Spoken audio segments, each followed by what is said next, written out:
Chronological Bible in a Year, day 254. Today we finished reading the book of Ezekiel, and the more I read this book, the more I want to do a really deep dive.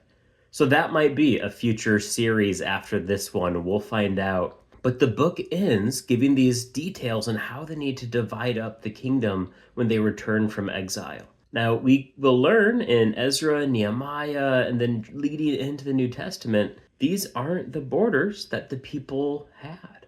Now, whether this is because the vision God gave Ezekiel is metaphorical or a future kingdom, or because they simply were disobeying from step one, I'll leave that for other people to debate or perhaps to address in this future series. But what I really want to focus on comes from chapter 47. As Ezekiel is getting this guide through this coming kingdom, he finds a river leading out of the temple. The guide tells Ezekiel, starting here in verse 8, "The water flows out to the eastern region and goes down to Arabah, and when it enters the sea of foul water, the water of the sea becomes fresh.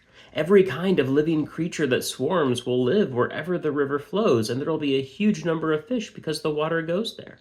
Since the water will be fresh, there will be life where the river goes. People will swarm to this river that brings life and healing to the land." And this isn't a real river. There wasn't a river being born from the temple. We're getting some metaphorical elements of how the life found in the temple, the truth found there, the people serving God are to be this river, bringing healing, bringing reconstruction, bringing rest. Now, we can dive really deep into what does it look like for us as the church to be this river.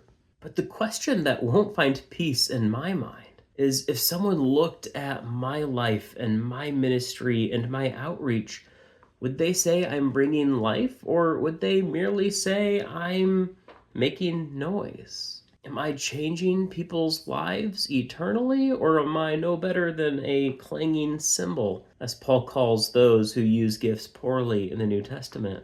What can we do today, this week, this month, to bring life through this river?